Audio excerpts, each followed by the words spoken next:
Universidad Autónoma del Estado de México, a través de la Secretaría de Docencia y de la Dirección de Infraestructura Académica, les da la bienvenida a esta actividad en el marco del programa virtual Abril, Mes de la Lectura 2021, dedicado a Amparo Dávila.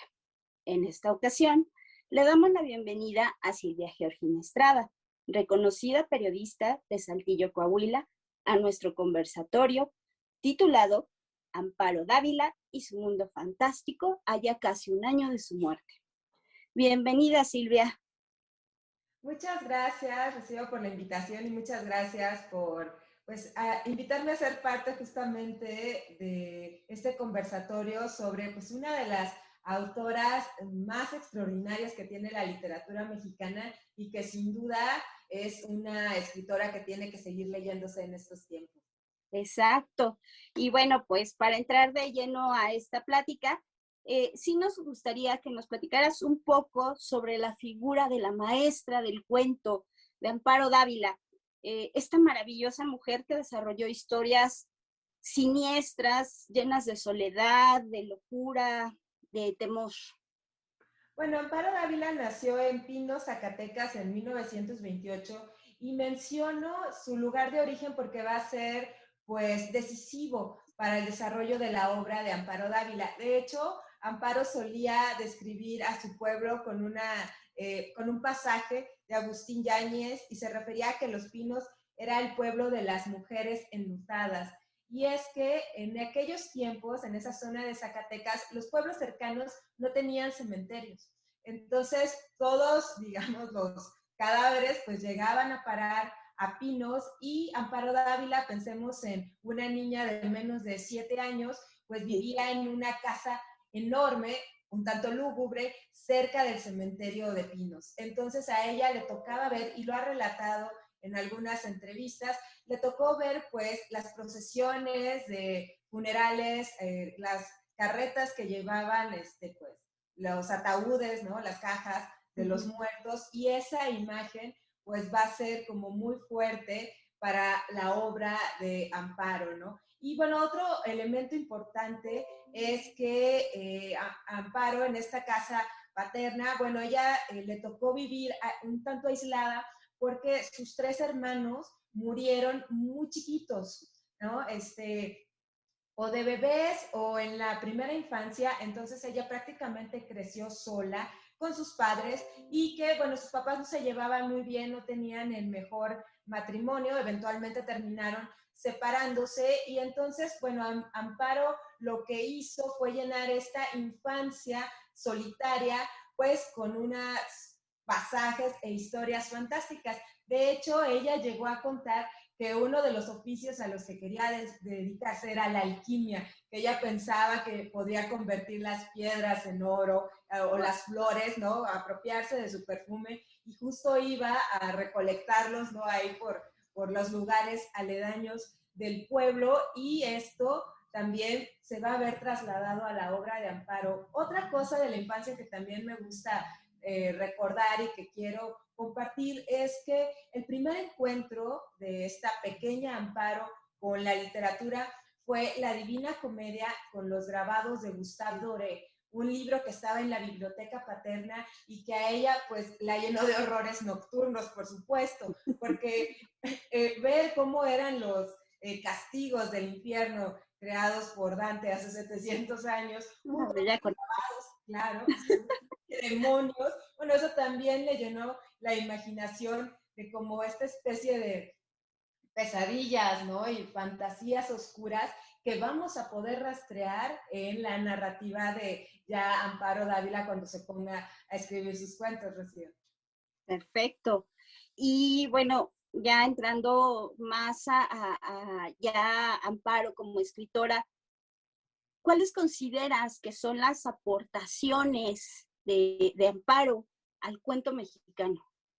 Bueno, a mí me parece muy interesante el proceso de escritura de Amparo, porque ella también llegó a relatar que no tuvo una educación universitaria ni formal, porque uno, por los usos y costumbres de la época, y dos, porque a su papá le parecía como un accesorio, no le parecía importante que una mujer se dedicara a prepararse intelectualmente, ¿no? Entonces, Amparo Dávila sí tuvo que como bregar contracorriente en este sentido de irse apropiando de la literatura y lo hace desde muy niña, ya cuando se traslada a San Luis Potosí, pues entra a este colegio religioso en el que empieza a leer a Sor Juana, a Quevedo, a San Juan de la Cruz. Y lo menciono porque la primera obra de Amparo Dávila no son los cuentos, sino es la poesía. Ella se estrena, digamos, como poeta, de hecho con unos salmos a la luna que tienen que ver con estas reminiscencias religiosas de su colegio. Afortunadamente podemos leer esta obra de la poesía de Amparo Dávila, digo, lo menciono solo para quienes estén interesados en ver este recorrido literario, que aquí tengo un ejemplar de poesía reunida editada por el Fondo de Cultura Económica, que son pues 3 libritos que escribió Amparo en digamos, sus primeras letras. Eso es lo primero que escribe. Y después cuando ella ya se anima a ejercer la carrera de la escritura, lo que hace es decirle a su familia, ¿saben qué? Pues me voy a la Ciudad de México porque yo lo que quiero es ser escritora. Claro, y en aquella época, pues la cuestión de la provincia, como suelen decir desde el centro del país, pues era estar prácticamente en la orilla, ¿no? En la orilla de la literatura y del arte. Así que Amparo Dávila se decide a ir a la Ciudad de México porque tuvo un encuentro con Alfonso Reyes, ¿no? Yo que estoy ahorita en el norte, bueno, Alfonso Reyes es el santo patrono de las letras de Monterrey, y entonces Amparo se lo encuentra primero en San Luis Potosí, y después en un encuentro, me parece que en Guanajuato, más o menos, y ahí, gracias a esa amistad, Amparo como que todavía le dan mucho más ganas de irse, llega a la Ciudad de México y Alfonso Reyes la contrata como su secretaria. Y entonces esta comunicación le va a servir mucho a Amparo para animarse a entrar a la narrativa. No es que antes no hubiera escrito cuentos, porque ya había publicado algunos en revistas, ¿no? Por ahí, pero ya después como que va a entrar en forma a hacerlo y ya publicará su libro, su primer libro, que es donde justamente se encuentra el huésped, que es su primer cuento publicado y muy famoso y del que podemos hablar después, ¿no? Bueno, entonces va a publicar su primer libro de cuentos, Tiempo Destrozado, en 1959. Estamos hablando de una chica de 20 y tantos que publica en el Fondo de Cultura Económica, además, ¿no? Entonces, sí hay como una especie de suerte. Amparo Dávila decía que ella tuvo suerte para publicar porque pues, no era tan sencillo, que se encontró con la gente adecuada y que además, bueno, ella como que tenía este deseo de convertirse en escritora, e inmediatamente con El huésped y sus primeros cuentos, Amparo va a tener una firma que no se veía en otra escritora de esa época en México, ¿no? Ya los estudiosos que se dedican pues a rastrear la obra de Amparo, sobre todo en las universidades, ¿no? Y en las universidades estadounidenses, quieren encontrar que Amparo Dávila tenía un paralelo con lo que hacían en Argentina Borges, ¿no? Adolfo Bioy Casares y Julio Cortázar, pero cuando Amparo está escribiendo estos cuentos, ella no los había, digamos, como que leído. De hecho, a Julio Cortázar no lo había leído cuando escribió sus primeros libros, ya después lo hizo, y entonces digamos que sí hay una voz narrativa muy original que, como bien mencionas, pues abreva en estos temas de el misterio, de la muerte, del amor. Para Amparo Dávila estos van a ser como temas centrales: el amor, la muerte y la locura. Y estos 3 temas después van a crear estas atmósferas fantásticas, misteriosas, que nos llenan de desasosiego como lector, ¿no? De pensar que ahí hay una presencia o un ser volándose por los cuentos que no sabemos qué es, que esa también es otra de las maravillas de los cuentos de Amparo Dávila, que hay ahí una presencia misteriosa para el lector, ¿no? Que tenemos que descifrarla, y justo esta inquietud, pues es lo que también le da muchísimo sabor a la lectura de estos cuentos, Rocío. Perfecto. Derivado de todo esto, ¿por qué leer a Amparo Dávila? ¿qué es lo que la hace tan especial, qué la hace diferente de los demás? Sus escritos, ¿por qué son tan diferentes de los demás cuentos fantásticos, por decirlo así? Bueno, de hecho, algo que me llama mucho la atención de Amparo Dávila es que ella nunca quiso calificar a sus cuentos ni como fantásticos, ni como surrealistas, ni como... Ella sí dijo en vida que no sentía que su literatura perteneciera a ninguna corriente y lo que ella decía que lo que hacía fundamentalmente en su literatura era ir y venir de la realidad a la fantasía, de la fantasía a la realidad como la vida misma, porque Amparo siempre sostuvo que ella escribía desde la vivencia. Ella afirmaba que no le parecía que un cuento pudiera construirse o solo con la inteligencia o solo con la imaginación.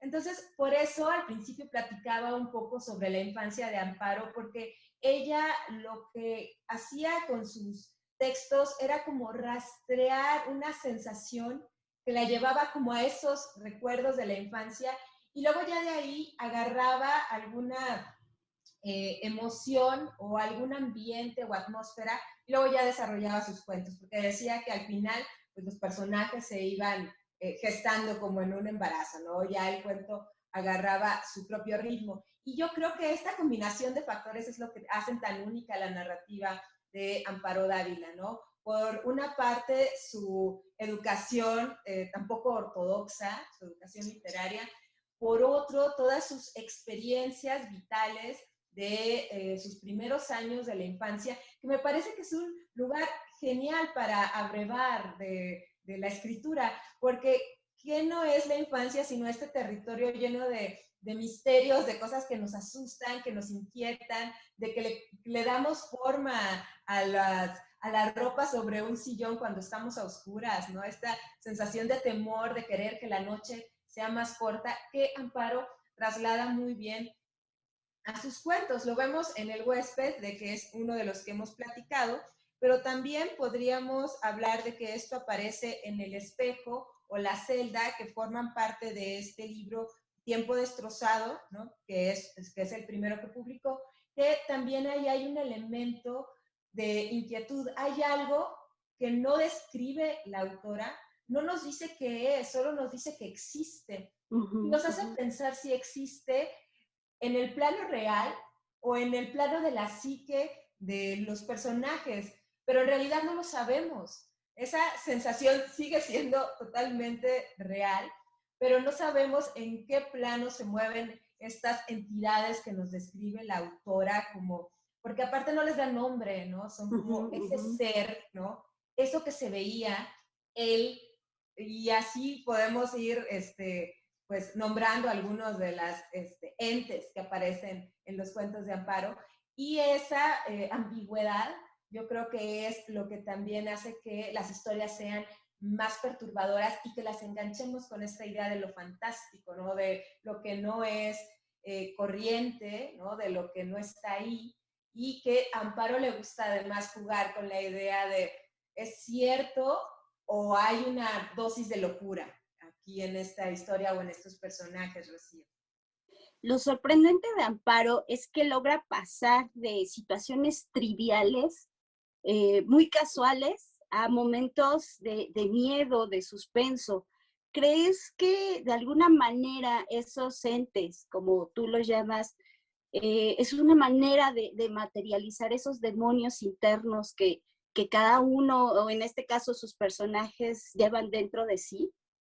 Bueno, yo creo que mencionas un punto súper fundamental de la obra de Amparo, Rocío, que es esta cotidianidad, porque como bien dices, estos personajes están en su casa, están de vacaciones, están, no sé, hablando con el novio o hablando con la mamá, están en su propio dormitorio y es ahí donde suceden los acontecimientos extraordinarios. Entonces, eso también es como una característica particular de la obra de Amparo, que ella usa como esta suerte de cotidianidad y vida común para enmarcarlo. Y también yo creo que lo mencionas perfectamente, hay esta idea del demonio interno que vive adentro de nosotros. En el cuento del espejo, está esta mujer, es una mujer adulta que sufre una fractura y su hijo la lleva a un hospital, pues justo para que se recupere, tiene que salir de viaje. Es una mujer mayor, pero no tiene senilidad en lo absoluto, ¿no? Y entonces cuando el hijo regresa del viaje se da cuenta que su madre está cambiada y que está asustadísima, que ya no come, y es porque ella dice que ve algo en el espejo, que ve una oscuridad, pero una oscuridad tan fuerte que siente que de ahí va a salir algo, ¿no? Y entonces, ¿qué es lo que uno podría ver reflejado en el espejo?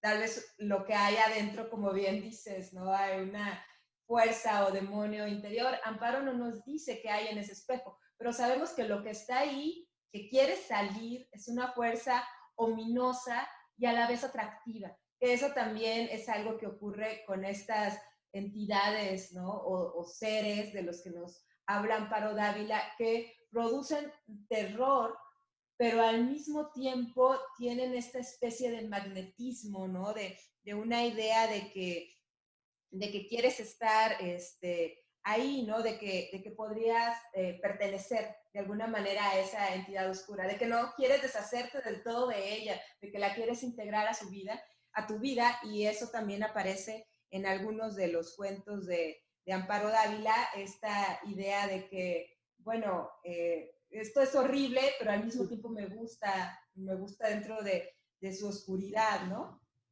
Perfecto.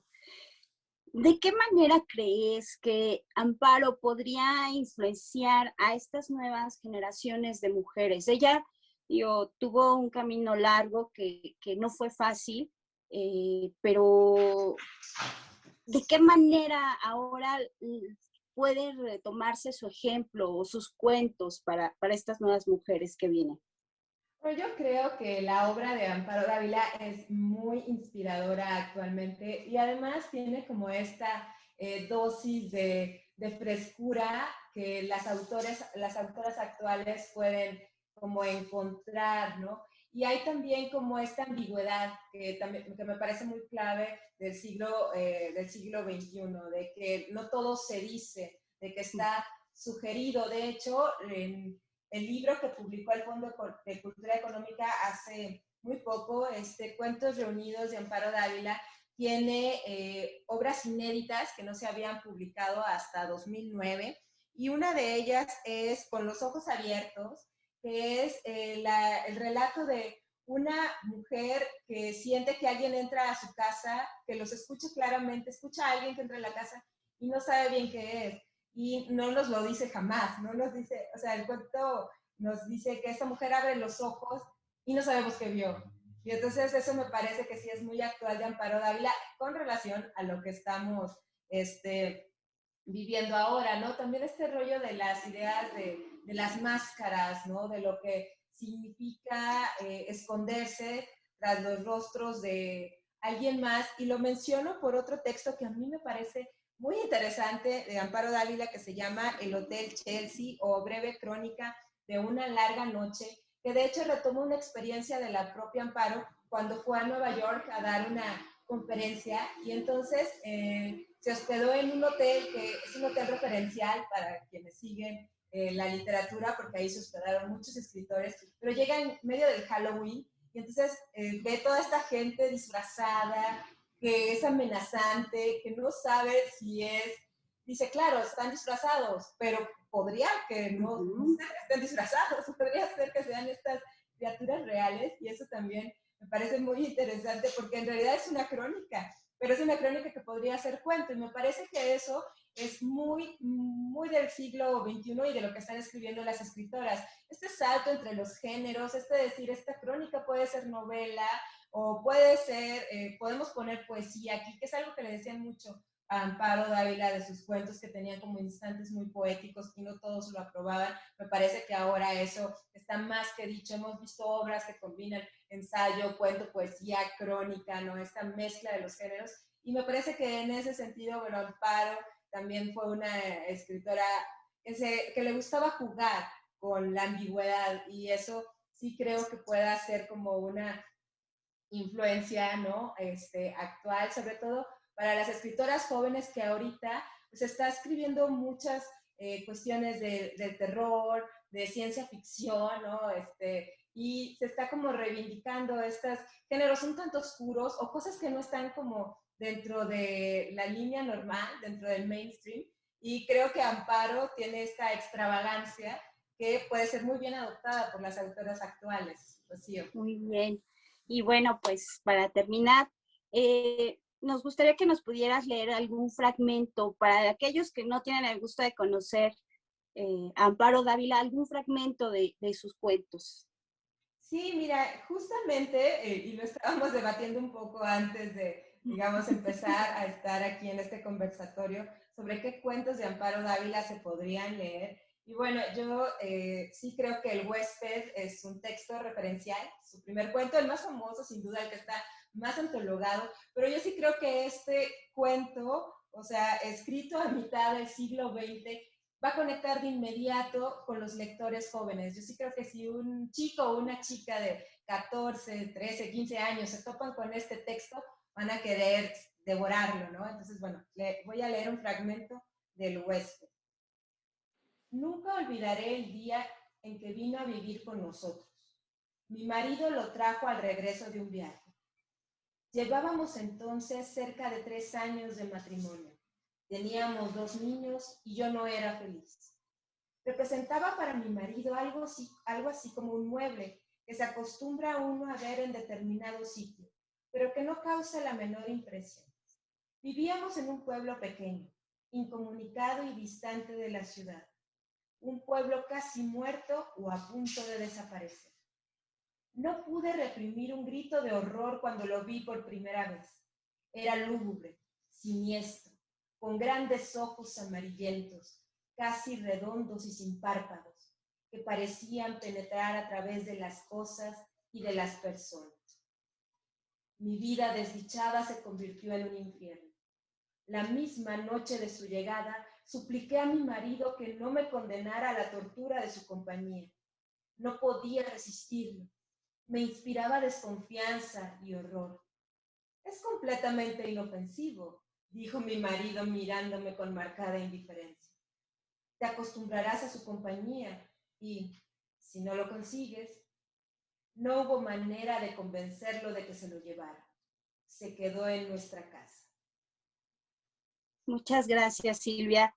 Lamentablemente, pues el tiempo se nos ha agotado y pues nuevamente te damos las gracias por tu participación en esta actividad. Gracias también a la Secretaría de Docencia y a la Dirección de Infraestructura Académica por todo el apoyo brindado. Y bueno, pues al público que nos acompañó, lo invitamos a seguir la programación de Abril Mes de la Lectura y pues que tengan una feliz tarde. Muchas gracias, Silvia. Muchas gracias, Rocío, y pues a leer Amparo Dávila. Adiós. Gracias. Bye.